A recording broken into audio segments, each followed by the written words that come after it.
The air in the VIP suite of the Obsidian Club tasted like ozone and stale champagne.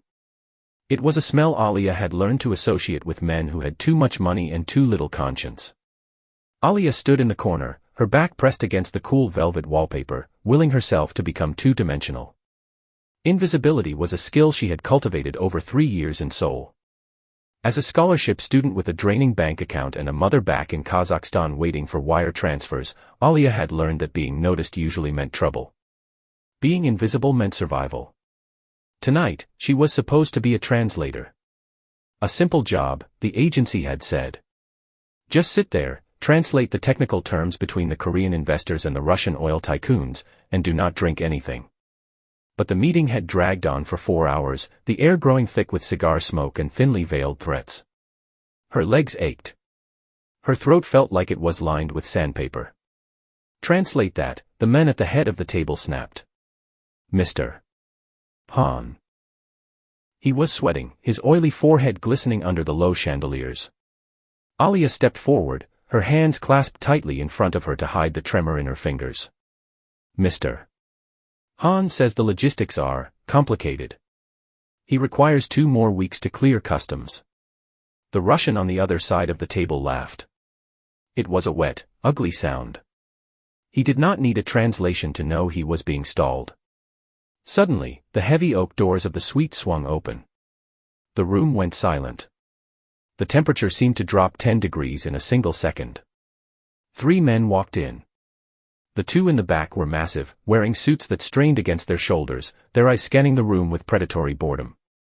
But it was the man in the front who sucked the oxygen out of the room.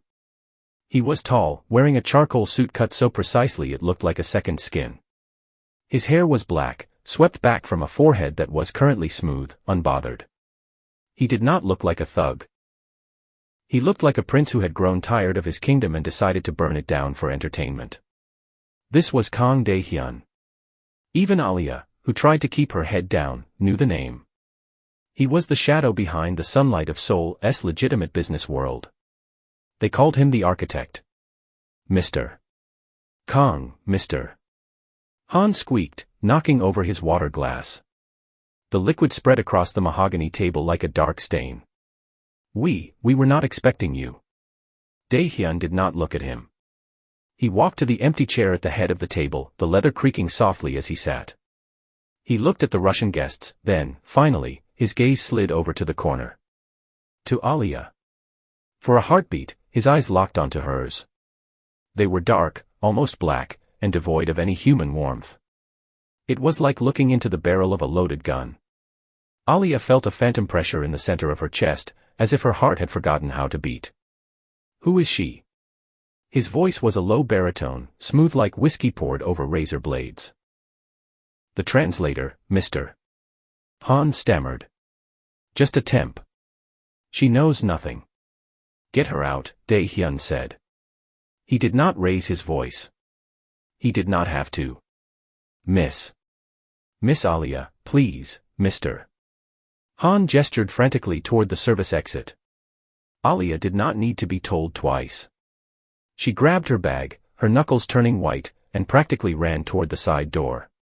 She slipped into the service corridor, the heavy door clicking shut behind her, cutting off the murmur of voices. She leaned against the wall, exhaling a breath she felt she'd been holding for 10 minutes. Her knees felt like water. Just go, she told herself. Get your pay from the manager downstairs and go home. Forget the bonus. Just run. The service corridor was a maze of concrete and flickering halogen lights, designed for staff to move unseen like ghosts in the machine of the casino's luxury. Alia navigated the turns, her heels clicking too loudly on the linoleum. She needed to find the elevators. She turned a corner and froze. She was not near the elevators. She had taken a wrong turn, ending up in a dead-end hallway used for storage. But it was not empty. At the far end, near the loading bay doors, stood the 2 massive bodyguards she had seen earlier. And between them, on his knees, was a man Alia recognized. It was the floor manager who had hired her tonight. And standing over him, inspecting the cuff of his shirt as if looking for a speck of dust, was Kang Dae-hyun. Alia stopped breathing. Her body went rigid, a primal instinct screaming at her to turn into stone. "Please," the manager sobbed. His face was a ruin of blood and tears. "Director Kong, I did not know he was a cop. I swear, I did not know." "Ignorance is not a defense," Min-suk, Dae-hyun said softly. He sounded disappointed, like a teacher correcting a slow student. "It's a liability. I have a family. Please. Everyone has a family." Dae-hyun raised his hand. He held a pistol equipped with a suppressor, the metal gleaming dull under the harsh lights. He did not hesitate. He did not monologue. He simply pulled the trigger. Pft. The sound was ridiculously small, like a book being dropped on a carpet. But the result was absolute. The manager's body crumpled sideways, a dark pool instantly beginning to halo around his head. Alia clamped both hands over her mouth to stifle the scream that clawed at her throat. The bile rose in her esophagus, burning and acidic. "Run," her brain screamed. "Move." She took a step back. Her heel caught on a loose tile. Scrape. The sound echoed in the concrete hallway like a gunshot. Dae-hyun's head snapped up. Time seemed to warp, stretching and distorting. Alia saw the exact moment his eyes found her. There was no surprise in them, only a cold, calculating assessment. He did not look like a man who had just committed murder. He looked like a man deciding whether to crush a bug or put it in a jar. "Grab her," he said. Alia turned and ran. Panic was a cold fire in her veins. She sprinted back the way she came, her lungs burning, her bag slapping against her hip. She heard heavy footsteps thundering behind her, closing the distance with terrifying speed. She reached the intersection of the hallway, her fingers scrabbling for purchase on the wall to pivot, but a massive hand clamped onto her shoulder. The force of it spun her around, slamming her back against the concrete wall. The air left her lungs in a painful whoosh. One of the bodyguards pinned her there, his forearm pressing against her windpipe. Alia clawed at his suit sleeve, her vision spotting with black dots. "Do not break her," a voice said from behind the guard. The pressure on her throat eased slightly. The guard stepped back, but kept a grip on her arm that felt like a steel trap. Kang Dae-hyun walked toward her. He moved with a predator's grace, unhurried, terrifyingly calm. He stopped inches from her, close enough that she could smell him, expensive sandalwood, tobacco, and the metallic tang of fresh blood. He looked down at her. Alia was tall, but he towered over her. She pressed herself against the wall, trembling so hard her teeth chattered. "The translator," he murmured. He reached out, his hand encased in a black leather glove. Alia flinched, squeezing her eyes shut, expecting the blow. Expecting the bullet. Instead, she felt the leather touch her chin, tilting her face up. "Open your eyes," he commanded. She obeyed. She did not want to, but the authority in his voice bypassed her conscious mind and tapped directly into her fear. She looked up at him, tears streaming down her face. "Please," she whispered, her voice cracking. "I did not see anything. I swear. I'll leave. I'll go back to my country. Please." Dae-hyun studied her face. He looked at her trembling lips, the terror in her wide, hazel eyes.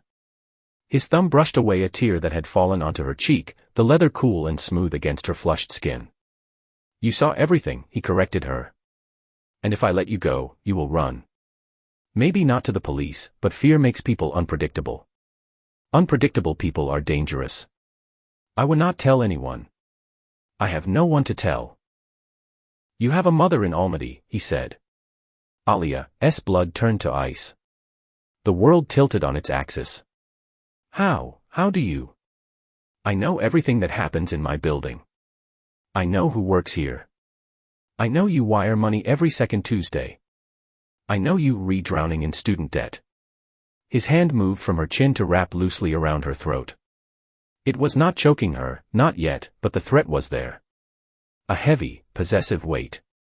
"Killing you would be the logical choice," he mused, almost to himself. "Clean. Efficient." Alia could not breathe. She stared at him, pleading silently. Dae-hyun's eyes narrowed. He seemed to be searching for something in her expression. He saw the fear, yes, but underneath it, he saw the spark of defiance that had made her run instead of faint. He felt the rapid-fire beat of her pulse under his palm, a frantic bird trapped in a cage. But, he continued, his thumb tracing the line of her jaw, waste is a sin. He dropped his hand. Bring the car around, he ordered the guards. Sir? The guard holding Alia hesitated. What about the mess? Clean it up later. Put her in the car. Where are you taking me? Alia gasped as the guard yanked her forward. Dae-hyun paused, adjusting his cufflinks. He looked at her over his shoulder, a ghost of a smile touching his lips. It was not a kind smile. It was the smile of a wolf that had just decided which sheep to eat first. Somewhere safe, he said. The drive took 40 minutes. 40 minutes of silence. Alia sat in the back of a black Maybach, sandwiched between the locked door and Kang Dae-hyun. He was busy on his phone, typing messages, seemingly oblivious to the woman hyperventilating beside him. The windows were tinted so dark that the city outside was just a blur of neon streaks. Seoul, the city of dreams, was passing her by. She was disappearing, just like the manager in the hallway. Alia's mind raced. She thought about opening the door and jumping, but the lock was engaged, and they were moving too fast. She thought about screaming, but the glass was soundproof. She looked at Dae-hyun's hands. They were elegant, long-fingered. The hands of a pianist or a surgeon. It was impossible to reconcile those hands with the violence she had just witnessed. He had killed a man without his heart rate even jumping. Stop thinking so loud, he said, not looking up from his screen. It's giving me a headache. Alia flinched. What are you going to do to me? He finally locked his phone and turned to her. In the dim light of the car, the angles of his face were sharp, severe. I have not decided yet. You see, I not just kidnap people. I can do whatever I want, Alia. That is the privilege of power. He leaned in closer, invading her personal space until she was pressed against the leather door. You are alive right now because I am allowing it. Never forget that. The car slowed, turning off the highway and winding up a steep, private road. The city lights fell away, replaced by the darkness of the mountains surrounding Seoul. They passed through a massive iron gate that opened automatically, the metal groaning in the night. The house, no, the fortress, came into view. It was a masterpiece of modern architecture, all concrete planes and floor-to-ceiling glass, perched on the edge of a cliff like a predator overlooking its territory. It was beautiful. It was cold. It was a prison. The car stopped. The driver opened the door. Get out, Dae-hyun said. Alia stepped out into the night air. It was crisp and smelled of pine and rain. For a second, she looked at the dark forest surrounding the driveway. Could she run? The perimeter is lined with motion sensors and thermal cameras, Dae-hyun said, stepping up beside her. He did not even look at her, but he knew exactly what she was thinking. And the dogs are faster than you. Do not be stupid. He walked toward the massive front door. Alia hesitated, then followed. She had no choice. The interior of the house was vast. The floors were polished gray stone, the walls adorned with abstract art that looked violent and chaotic. It was dead silent. No staff, no life. Just the hum of the central air conditioning. Welcome home, he said, the irony dripping from his words like poison. He led her into a large living area that overlooked the city far below. The view was breathtaking, millions of lights twinkling in the grid of Seoul. From up here, the world looked small. Insignificant. Sit, he commanded, pointing to a white leather sofa. Alia sat. She clutched her bag to her chest, her only shield. Dae-hyun walked to a crystal decanter on a side table and poured himself a drink. Amber liquid swirled in the glass. He did not offer her any. Here is the situation, he said, turning to face her, taking a slow sip. You are a liability. You saw me execute a traitor.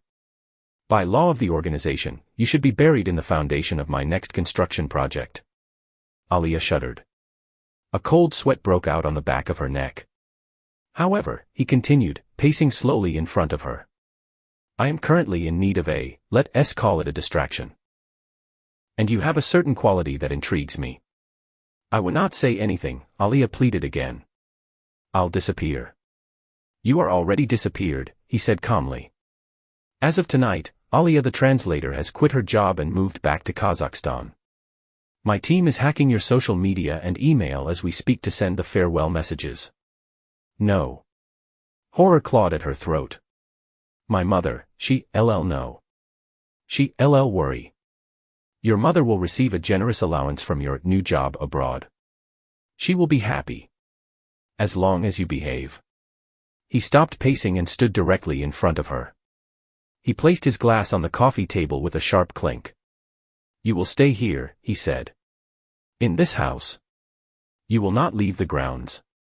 You will not contact anyone. You belong to the house now. For how long? Alia whispered. Until I get bored. Or until you give me a reason to finish what I started in that hallway. He leaned down, placing his hands on the back of the sofa, trapping her between his arms. His face was inches from hers. She could see the flecks of gold in his dark eyes, cold and hard. This is a golden cage, Alia. You will have everything you need. Food, clothes, luxury. But make no mistake, it is a cage. And I am the one holding the key. He reached out and took a lock of her hair, twirling it around his finger. The intimacy of the gesture was terrifying. It was a claim. Do you understand? Alia looked at him. She thought about her mother. She thought about the gun with the silencer. She thought about the dead man's eyes. She realized then that dignity was not about fighting a battle you could not win. It was about surviving to fight another day. I understand, she whispered. Good. Dae-hyun straightened up. He looked at her one last time, his expression unreadable. The guest suite is down the hall, second door on the left. Do not wander. I sleep lightly. He turned and walked away, his footsteps echoing on the stone floor. Alia watched him go. She heard a door close somewhere deep in the house. Then, the distinct, heavy sound of an electronic lock engaging. Click. The sound vibrated through the floor and up into her bones. Alia sat alone in the vast, beautiful, terrifying room. She looked out at the city lights, millions of people living their lives, completely unaware that she had just ceased to exist. She was not Alia anymore. She was his. Time in the fortress did not pass in hours or days, it passed in the shifting angles of light across the gray stone floors. It had been 3 weeks. 3 weeks of silence that pressed against Alia's eardrums until she wanted to scream just to verify she still had a voice. 3 weeks of gourmet meals delivered by a mute housekeeper who refused to make eye contact. 3 weeks of being a ghost haunting a museum of modern art. Alia had learned the rhythm of her captor. Kang Dae-hyun left before dawn, the heavy growl of his car engine vibrating through the floor of her suite, and returned long after the city lights below had blurred into a haze of midnight smog. She was safe. She was fed. She was warm. And she was slowly, methodically going insane. To keep the madness at bay, she cleaned. She did not have to, the housekeeper was thorough, but Alia scrubbed the already gleaming marble counters until her knuckles ached. She reorganized the library, arranging the books by color, then by size, then by language.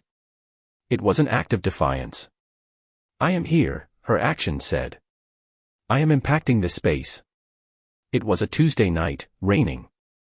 The storm battered the floor-to-ceiling windows, the water streaming down the glass like tears. The house felt colder than usual. Alia was in the kitchen. She had found a bag of rice and some lamb in the pristine, industrial-sized refrigerator. For the first time in weeks, the sterile smell of the house, lemon polish and ozone, was overpowered by the scent of cumin, garlic, and searing meat. Plov. It was not the way her mother made it in Almaty, but the aroma hit her chest with a physical pang of homesickness so sharp it nearly doubled her over. The front door opened. The electronic lock's click was followed by a heavy, uneven thud. Alia froze, the wooden spoon suspended over the pot. Usually, Dae-hyun moved with the silence of a shadow. Tonight, he sounded like a landslide. She stepped out of the kitchen, wiping her hands on a towel. Dae-hyun was standing in the entryway. He was leaning heavily against the wall, one hand pressed to his side. His pristine charcoal suit was ruined, the fabric dark and slick with rain, but the stain spreading across his white shirt was not water. It was red. Bright, arterial red. He looked up, his eyes glassy and unfocused. When he saw her, his lip curled in a snarl that lacked its usual menace. "Go to your room," he rasped. Alia stared at the blood seeping between his fingers. It was dripping onto the pale stone floor. Drip. Drip. Drip. "You re-hurt," she stated, the obviousness of the words hanging stupidly in the air. "I said go." He tried to push himself off the wall, but his legs buckled. He slid down the plaster, landing hard on one knee, a groan tearing from his throat. Fear, cold and familiar, spiked in Alia's stomach. But it was not fear of him. It was the terrifying realization that if he died here, in this high-tech tomb, she would be locked inside with his corpse until she starved. "Do not die on me," she hissed, anger overriding the terror. She crossed the distance between them. Dae-hyun flinched as she approached, his hand going instinctively to the holster under his jacket. "Do not touch me," he warned, though his voice was losing power. "Shut up." Alia knelt beside him. Up close, he smelled of copper and rain and something charred. She pried his hand away from his side. The wound was ugly. A jagged slice just above his hip bone. Not a bullet, a knife. Deep enough to be dangerous, messy enough to need immediate attention. "Where is the first aid kit?" she demanded. Dae-hyun looked at her, his head lolling back against the wall. The fight was draining out of him, replaced by a gray exhaustion. Bathroom. Master suite. Top shelf. "Can you walk?" "I'm not an invalid," he muttered, but when he tried to stand, he hissed through his teeth, his face turning the color of ash. "Lean on me." Alia pulled his arm over her shoulders. He was heavy, a solid wall of muscle and bone, and the heat radiating from his body was alarming. He was burning up. They stumbled through the house like a pair of drunken dancers, leaving a trail of red droplets on the gray stone. Getting him up the floating staircase was a nightmare of physics and willpower, but somehow, they made it to the master bedroom. It was the first time she had been in his sanctuary. It was Spartan. A massive black bed, a single chair, and a wall of windows facing the storm. No photos. No personal items. It was the room of a man who did not plan on living long enough to collect memories. She deposited him on the edge of the bed. "Stay." She ran to the bathroom, finding the kit, it was more like a field medic's trauma bag, and rushed back. Dae-hyun had stripped off his jacket and was struggling with the buttons of his blood-soaked shirt. His fingers, usually so precise, were clumsy. "Let me," Alia said, batting his hands away. She undid the buttons, peeling the wet fabric from his skin. His torso was a map of violence. Scars crisscrossed his chest and stomach, some old and faded, some pink and new. A burn mark on his shoulder. A bullet wound scar near his collarbone. "You look like a scratching post," she murmured, the adrenaline making her bold.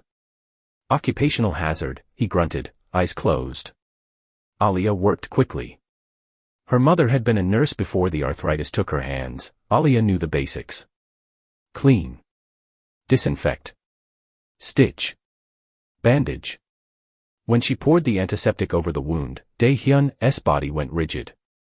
Every muscle snapped tight, like steel cables pulling taut. He did not scream, did not even whimper, but his hand shot out and gripped the bedsheet so hard the fabric tore. "Breathe," she commanded, her own hands trembling slightly. "You have to breathe." "Just do it," he ground out. She threaded the needle. The skin was tough. Every time the needle pierced him, Alia felt a phantom prick in her own side. The silence of the room was broken only by the storm outside and his ragged breathing. For 20 minutes, they were locked in a strange, bloody intimacy. She was covered in his blood, it smeared on her arms, her dress. The smell of it was overwhelming, primal. When she tied the final knot and taped the gauze in place, she sat back on her heels, exhausted. Dae-hyun opened his eyes. The glassiness was gone, replaced by that familiar, terrifying clarity. He looked down at the bandage, then at her. "You have good hands," he said quietly. "I sewed my brother's knee up when he fell off a bike," Alia said, her voice sounding thin. It was not as deep. Dae-hyun reached out. Alia stiffened, but he did not grab her. He brushed his knuckles against her cheek, leaving a streak of his own blood on her skin. It felt like a brand. "Why did not you let me bleed out?" he asked. "You could have searched my pockets for the keys. You could have run." "The gates are electrified," she recited. "The woods are full of sensors. And I do not know the code to the front door." "The code is 0421, he said. Alia froze. She stared at him. "Why are you telling me that?" "Because you did not run." His hand dropped from her face. He looked at the ceiling. "And because the sensors are not in the woods." That was a lie. "I just did not want you to get eaten by wolves." A hysterical laugh bubbled in Alia's throat. "Wolves? In Seoul? Metaphorical wolves? Men like Mr. Han?" He closed his eyes again. "Thank you." The words were soft, barely audible over the rain. Alia stood up, her knees shaking. "I made food. Can you eat?" "Maybe later."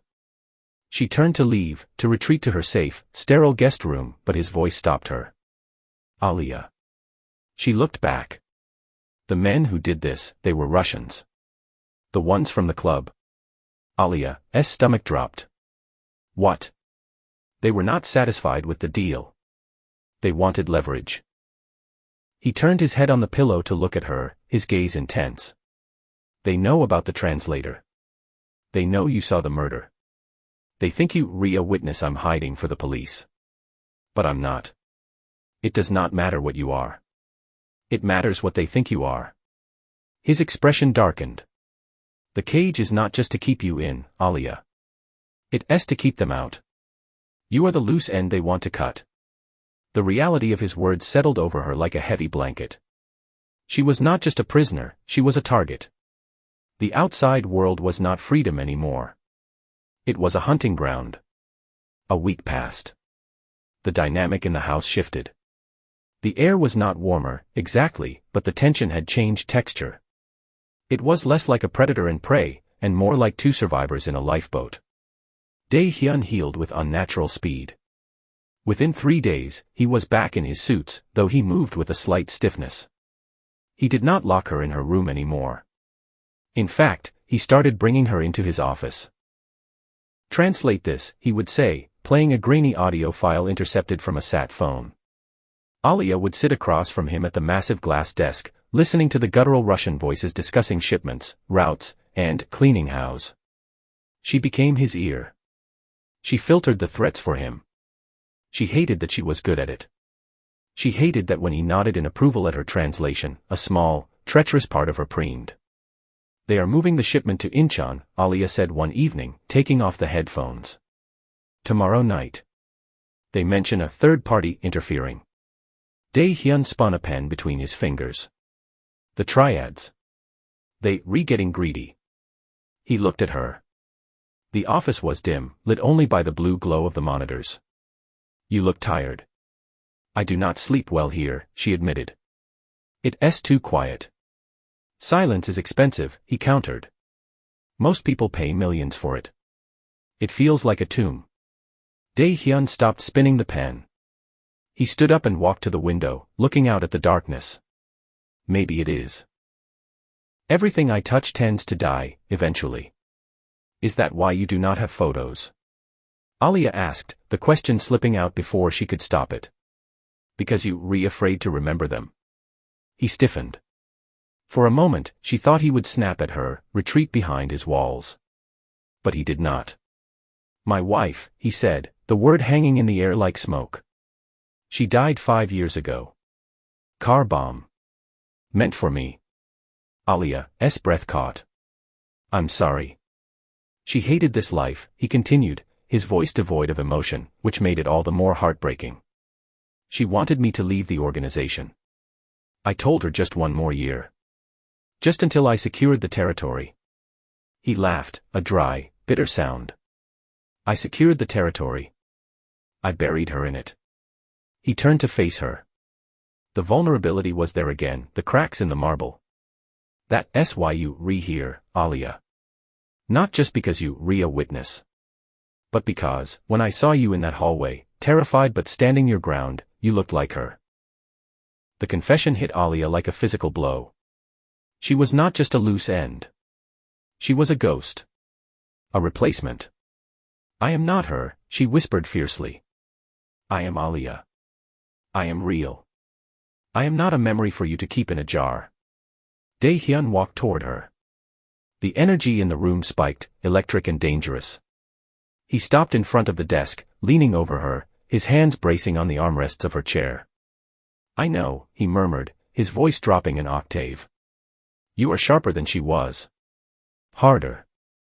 She would have broken by now. You are bending, but you are not breaking. His gaze dropped to her lips. The air between them crackled. It was wrong. It was twisted. It was the Stockholm Syndrome manifesting in real time, her brain screaming danger and her heart pounding a traitorous rhythm. Dae-hyun, she breathed. The lights went out. Not just the room lights. The monitors. The hallway. Everything. The house plunged into absolute, suffocating darkness. The electronic hum of the air conditioning died. The silence that followed was instant and terrifying. Get down, Dae-hyun's voice was a whip crack in the dark. He moved before Alia could process the command, grabbing her arm and hauling her off the chair, shoving her under the heavy oak desk. Stay there. What's happening? She whispered, her hands shaking. The power cut. The backup generators should have kicked in instantly. They did not. The sound of a drawer sliding open. The metallic shunk of a gun being loaded. Someone bypassed the system. Someone is inside. The Russians. Stay under the desk, he ordered. If anyone other than me comes in that door, you shoot them. He pressed a cold, heavy metal object into her hand. A gun. Dae-hyun, I see a knot. You can. Point and pull. It's easy. He moved away from the desk, disappearing into the shadows. Alia clutched the gun with both hands, her heart hammering against her ribs like a trapped bird. Crash. Glass shattered downstairs. The sound of heavy boots on stone. Not one pair. Many. Clear the ground floor. A voice shouted. It was not Korean. It was Russian. Alia squeezed her eyes shut. The fortress had been breached. The cage was broken, but the wolves were already inside. She heard gunfire erupt downstairs, short, controlled bursts. Then the sound of bodies hitting the floor. Dae-hyun was moving. He was hunting. But then, footsteps in the hallway outside the office. Fast. Quiet. The office door creaked open. Alia held her breath. From under the desk, she could see a pair of combat boots step into the room. They were not Dae-hyun's sleek dress shoes. The intruder moved slowly, sweeping the room with a flashlight beam that cut through the darkness. The beam hit the empty chair. Then it lowered. It swept across the floor. Closer. Closer. The light hit Alia's face. She gasped, blinded. Found her. The men shouted in Russian. Alia raised the gun, her hands trembling violently. She did not think. She just reacted. Bang. The recoil nearly broke her wrist. The sound was deafening in the enclosed space. The men grunted, dropping the flashlight. He staggered back, clutching his thigh. He was not dead, but he was down. Bitch, he screamed, reaching for his own weapon. Before he could raise it, a shadow detached itself from the darkness behind him. A flash of silver. A wet, tearing sound. The men gurgled and collapsed, a dark shape standing over him. Dae-hyun. Alia whimpered. Up, he commanded. His voice was tight, urgent. We have to move. Now. He hauled her out from under the desk. In the spilled beam of the flashlight, she saw he was covered in dust and fresh blood, not his own this time. They jammed the comms, he said, pulling her toward the hidden panel in the bookshelf she had not known existed. We cut off. We have to get to the garage. There are too many of them, Alia said, her ears ringing from the gunshot. I know. He opened the panel, revealing a narrow, concrete staircase plunging into darkness. That's why we not fighting. We running. He pushed her into the stairwell and followed, sealing the panel behind them. As the lock engaged, Alia heard the office door shatter under a hail of bullets. They were in the walls now. Descending into the belly of the cliff. Where are we going? Alia asked, stumbling in the dark. To the one place they would not look, Dae-hyun said, his hand gripping hers tight, his palm hot against her cold skin. Hell. Hell turned out to be a basement clinic in the labyrinthine alleyways of Mullidong, the old industrial district where the air always smelled of rust and welding fumes. They had abandoned the car 3 miles back, navigating the rain-slicked maze of the city on foot. Dae-hyun moved with a grim determination, dragging Alia through shadows, avoiding the main roads where the wail of police sirens cut through the night. The architect of Seoul's underworld was now a fugitive in his own city. The clinic was run by a disgraced surgeon who smelled of soju and antiseptics. He looked at Dae-hyun's face, then at the gun tucked into his waistband, and simply pointed to a rusted cot in the back room without asking a single question. Sit, Dae-hyun told Alia. She collapsed onto the thin mattress. Her legs felt like lead, her hands still shaking from the recoil of the gun. The memory of the man she had shot, the way his eyes had widened, the sound of the bullet hitting flesh, played on a loop in her mind. I killed him, she whispered, staring at her palms. They were clean, but she felt the phantom stain of gunpowder and blood. Dae-hyun was pacing the small room, checking the window, the door. He stopped and crouched in front of her. He took her hands in his. His grip was hard, grounding. You survived, he corrected her. There is a difference. Is there? Yes. The dead do not have nightmares. He squeezed her hands. You did what you had to do. Do not let it rot you from the inside. That's my job. He stood up and pulled a burner phone from his pocket. Doc is stitching up the cut on my back. Stay here. I need to make a call. Who are you calling? The only people left who have not been bought. He stepped out. Alia listened to the low murmur of his voice mixing with the drumming of the rain on the corrugated metal roof. She felt a profound, aching exhaustion. The golden cage was gone, shattered into 1,000 pieces, but the world outside was colder and sharper than she had imagined. An hour later, Dae-hyun returned. He had changed into clothes provided by the doctor, cheap mechanic-esque coveralls and a dark hoodie. He looked less like a prince now and more like the street fighter he must have been before he built his empire. He sat beside her on the cot, handing her a bottle of water. The Russians are not just looking for leverage anymore, he said quietly. They want the keys. The keys. The encryption codes to the organization's accounts. The blackmail files. The routes. Everything I built. He took a sip of water, his eyes dark. Mr. Han sold me out. He gave them the security protocols to the house. They think if they have you, I'll trade the empire for your life. Will you? Alia asked. The question hung in the damp air, heavy and terrified. Dae-hyun looked at her. For the first time, the mask of the architect was completely gone. There was no calculation in his eyes, only a raw, bleeding honesty. I would burn the city to the ground for you, Alia. I realized that the moment I saw you under the desk holding a gun. He reached out, his thumb tracing the line of her cheekbone. But if I give them the keys, they will not let us walk away. They'll kill us both to tie up the loose ends. That's how this world works. So what do? We stop running. His jaw tightened. I set a meeting. 1 hour. The shipyard in Incheon. You going to fight them? I'm going to end it. He stood up, pulling a heavy black duffel bag from under the cot. But you are not coming. Alia shot up. No. You said the cage was to keep them out. You said we were safe together. I lied.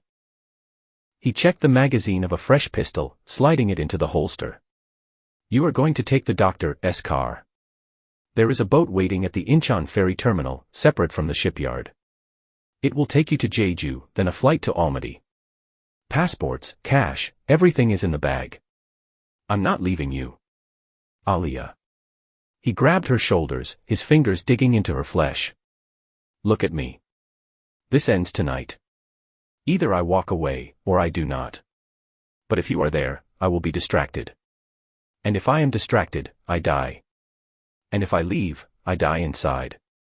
She shouted, the fear turning into fury. You dragged me into this darkness, Kang Dae-hyun. You made me part of your world. You do not get to send me away just because it got hard. It's not hard, he roared back, the sudden volume making her flinch. It's suicide. There are 20 of them. There is one of me. I am going there to trade my life for enough time for you to escape. Do not you understand? He was shaking. The man who had executed a traitor without blinking was trembling because he was terrified of losing her. Alia looked at him, the scars, the blood, the desperation. She saw the boy who had lost his wife, the man who had built a fortress to keep from feeling pain, and she knew she could not leave him. She stepped forward and wrapped her arms around his waist, burying her face in his chest. He froze, then slowly, his arms came around her, crushing her against him. He smelled of rain and antiseptic and gunpowder.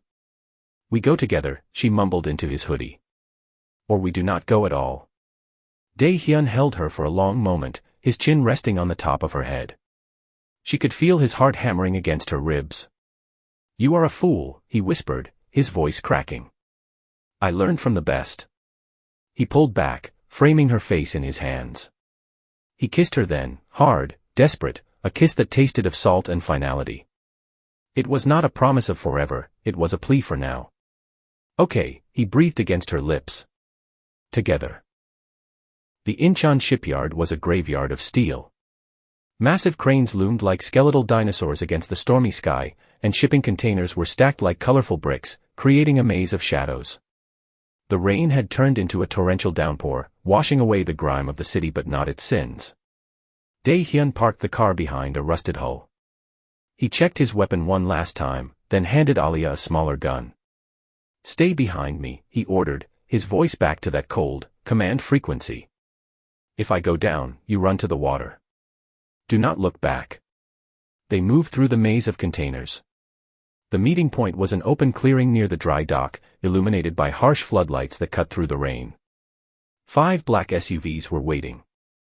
Men in heavy coats stood in a semicircle, their breath pluming in the cold air. In the center stood a man Alia recognized from the club, the Russian leader, Volkov. Dae-hyun stepped into the light. Alia stayed in the shadows of a blue container, her heart thudding so loud she was sure they could hear it. The architect, Volkov smiled, his teeth yellow under the floodlights. You look diminished. I'm merely efficient, Dae-hyun replied, his voice carrying over the rain. You wanted the keys. I want everything, Dae-hyun. The routes. The contacts. And the girl. Volkov looked around. Where is the pretty little witness? She's gone. Halfway to China by now. Volkov laughed. I doubt that. You are sentimental. It is your weakness. She is nearby. He gestured to his men. Find her. Move and I delete the encryption key. Dae-hyun held up a small black drive. The moment I crush this, the entire network goes dark. You get nothing. No money. No leverage. Just a war with the triads you see not win.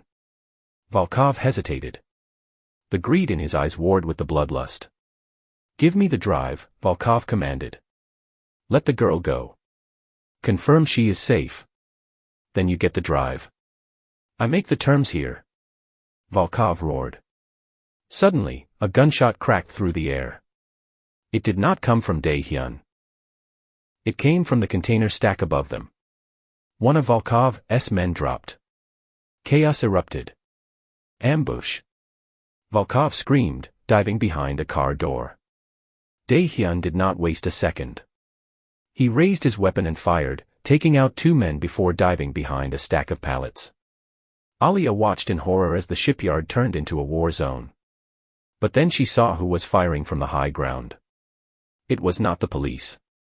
It was a ragtag group of men, tattooed, rough, wielding shotguns and pistols. The street gangs. Dae-hyun had not called the suits, he had called the streets. Alia, run! Dae-hyun shouted, breaking cover to draw fire away from her location. No. She scrambled toward him, bullets sparking off the metal container inches from her head. She reached him just as he reloaded. He looked at her with wild eyes. I told you to stay back. I'm not good at following orders. A shadow loomed over them. A massive Russian enforcer rounded the corner of the pallets, a shotgun raised. Dae-hyun moved faster than thought. He shoved Alia to the ground and threw himself in front of her. Boom. The sound was like the earth cracking open. Dae-hyun's body jerked violently. He collapsed onto Alia, his weight heavy and dead. Dae-hyun. She screamed, the sound tearing her throat. From the ground, she raised her own gun. The enforcer was pumping the shotgun for a second shot. Alia did not think about fear. She did not think about morality. She thought about the men bleeding on top of her. She fired. Once. Twice. 3 times. The enforcer fell back, hitting the wet pavement with a splash. Alia scrambled out from under Dae-hyun. Dae-hyun. Look at me. He was conscious, but his face was white. The buckshot had hit his shoulder and chest. The Kevlar vest under his hoodie had stopped the worst of it, but the force had broken ribs, and blood was welling from where the pellets had found gaps. Alia, he wheezed, blood bubbling on his lips. The drive. He fumbled for the black drive in his pocket. He pressed it into her hand. Destroy it, he gasped. Burn it all. Alia looked at the drive. The empire. The billions of dollars. The power. She looked at Volkov, who was currently pinned down by the street gang gunfire, screaming orders. She stood up. Hey! She screamed. Volkov looked over the hood of the car. He saw the girl. He saw the drive in her hand. Do not. Volkov shouted, raising his gun. Alia met his eyes. She did not feel invisible anymore. She felt like the storm. She threw the drive onto the concrete. And then she shot it. The plastic shattered. The chip inside disintegrated under the impact of the hollow point bullet. No. Volkov howled. With the leverage gone, the dynamic shifted instantly. Sirens began to wail in the distance. Real police sirens this time. The Port Authority. Let us go. Volkov's men shouted. It's over. The Russians scrambled into their cars, tires screeching as they fled the scene, leaving their dead behind. They had lost the prize, and staying meant facing the Korean SWAT teams. Silence descended on the shipyard, broken only by the rain and the distant sirens. Alia dropped to her knees beside Dae-hyun. He was smiling. A weak, bloody, beautiful smile. You have terrible aim, he whispered. You missed the chip. I had to step on it. Alia laughed, a choked sob escaping her throat. Shut up. I saved you. Yes, he closed his eyes, his hand finding hers in the rain. You did. 2 years later the wind sweeping off the steppes of Almaty was cold, but the sun was bright, turning the snow-capped mountains into jagged diamonds against the blue sky. Alia walked down the path toward the small wooden house on the outskirts of the city. She carried a basket of apples from the market. Her breath misted in the air. She opened the gate, the hinges creaking familiarly. On the porch, a man sat in a rocking chair, a thick blanket over his legs.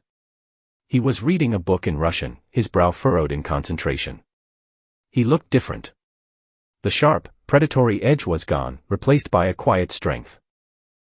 The scars were still there, a roadmap of pain on his body, and he walked with a cane now, the legacy of a shattered hip and a destroyed empire. But his eyes were clear. The darkness that had haunted them for so long had been replaced by something else. Peace. You rereading Tolstoy again, Alia said, setting the basket down. You know it ends badly. Kang Dae-hyun closed the book and looked up at her. I like the struggle. It reminds me of the weather here. Alia smiled and sat on the arm of his chair. He reached out, his hand covering hers. His grip was warm. "Did you call your mother?" he asked. "Yes. She's coming for dinner on Sunday. She wants to know if you're finally going to propose." Dae-hyun laughed. It was a rich, genuine sound that echoed in the crisp air. "I told her in Korea, we wait 3 years. We are in Kazakhstan, Dae-hyun. Here, we do not wait. Is that a threat? It's a negotiation." He pulled her down until her forehead rested against his. "I lost an empire, Alia. I have nothing to offer you but a cripple with a bad past. You have everything," she whispered, kissing the scar on his temple. "You have the mountains. You have the silence. And you have me." Dae-hyun looked at her, and in his eyes, Alia saw the reflection of the woman she had become. Not the invisible girl in the corner. Not the prisoner in the golden cage. But the woman who had walked through the fire and dragged the devil out with her. "Then I am the richest man in the world," he said. He kissed her, slow and deep, as the sun began to set behind the Trans-Ili-Alata mountains, casting long shadows over the snow, promising that tomorrow, and the day after that, would be theirs.